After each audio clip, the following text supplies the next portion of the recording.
దేవుని పరిశుద్ధ నామానికి మహిమ కలుగును గాక. ఈ ఆగస్టు నెలలో దేవుడు తన వాగ్దానము చేత మనతో మాట్లాడబోతున్నారు. కాబట్టి ఈ నెల ఒక వాగ్దానాన్ని మనము ధ్యానించబోతున్నాము.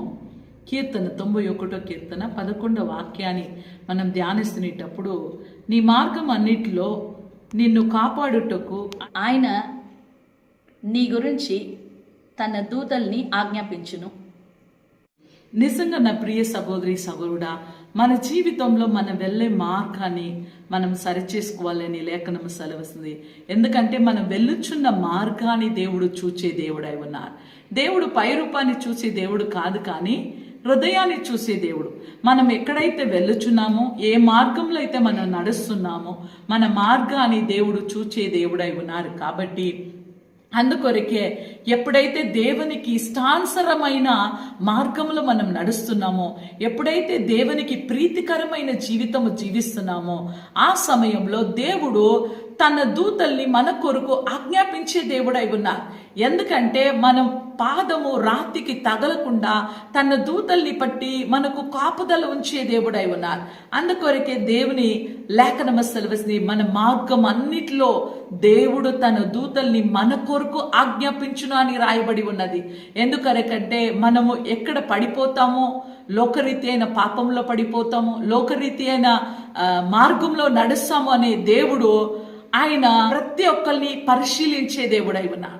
ఎందుకంటే మన భక్తి వైరాగ్యమైన జీవితాన్ని చూసి, మనం దేవుని కొరకు జీవిస్తున్న ఆ భక్తిని, ఆ వైరాగ్యాన్ని, ఆ పట్టుదలని చూచి తన దూతల్ని మన కొరకు ఆజ్ఞాపించే దేవుడై ఉన్నారు. అందుకొరకే మికాయేల్ని, గాబ్రియేల్ని దేవుడు తన దూతల్ని ఆజ్ఞాపించి మనలో ఉన్న లోపాలను తొలగించి మనల్ని దేవుని మార్గంలో నడిపించే దేవుడై ఉన్నారు. అందుకే నా ప్రియ సహోదరి సహోదరుడా, మన మార్గాన్ని మనం సరిచేసుకుందామా? దేవునికి ప్రీతికరమైన జీవితం జీవిస్తామా? ఇన్ని రోజులు దేవునికి పట్టని కార్యాలు చేస్తున్నారా? తాగుతున్నారా? వ్యభిచారం చేస్తున్నారా? దేవునికి నచ్చని మార్గంలో మీరు జీవిస్తున్నారా? మీ మార్గాన్ని సరిచేసుకోండి. మీరు వెళ్ళుచున్న త్రోవలని సరిచేసుకోండి.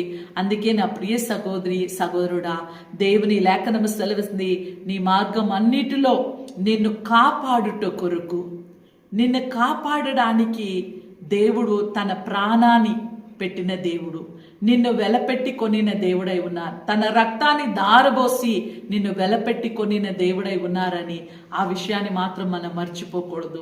ఎందుకంటే మనల్ని కాపాడడానికి యేసు ప్రభు ఈ లోకంలో వచ్చిన దేవుడై ఉన్నారు.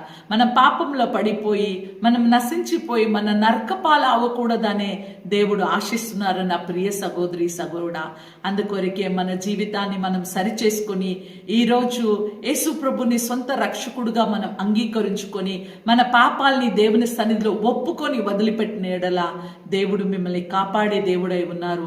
మీ గురించి ఆయన దూతల్ని ఆజ్ఞాపించే దేవుడై ఉన్నారు. మీ మార్గం అన్నిటిలో ఆయన తన దూతల్ని పంపి మీకు కాపుదల ఉంచే దేవుడై ఉన్నారు. మిమ్మల్ని నడిపించే దేవుడై ఉన్నారు. మీ కొరకు ప్రార్థన చేయడానికి మేము సిద్ధంగా ఉన్నాము. ఒక్క క్షణం మనం తల వంచి ప్రార్థిస్తాము. పరిశుద్ధాత్మ తండ్రి, ప్రభువా, ప్రతి కుటుంబం కొరకు మేము బాధపడి ప్రార్థిస్తున్నాము తండ్రి. అవును రాజా, మా మార్గం అన్నిట్లో ప్రభా మాకు కాపుదల ఉంచి ప్రభా, అవును రాజా, మమ్మల్ని నడిపించే దేవుడై ఉన్నారు తండ్రి. ఎటువంటి శ్రమలు వచ్చినా, ఎటువంటి సమస్యలు వచ్చినా ప్రభా, మీరు మమ్మల్ని నడిపించే దేవుడై ఉన్నారు అని తండ్రి. మీ దూతల్ని పెట్టి ప్రభా మాకు కాపుదల ఉంచే దేవుడై ఉన్నారు ప్రభా. అవును, ప్రతి కుటుంబాన్ని ప్రభా మీరు రక్షించండి యేసయ్య. ప్రతి బిడ్డల పైన ప్రభా మీ ఆత్మ అభిషేకాన్ని కుమ్మరించండి ప్రభా. ఒక్క ఆత్మ కూడా నశించిపోకూడదు. మీరు ఇచ్చిన అధికారాన్ని బట్టి తండ్రి, కుమార, పరిశుద్ధాత్మ నామంలో ప్రతి బిడ్డని మీరు ఆశీర్వదించి బలపరిచి దీవించమని యేసు నామంలో ప్రార్థిస్తున్నాం తండ్రి. Amen. Praise the Lord. God bless you.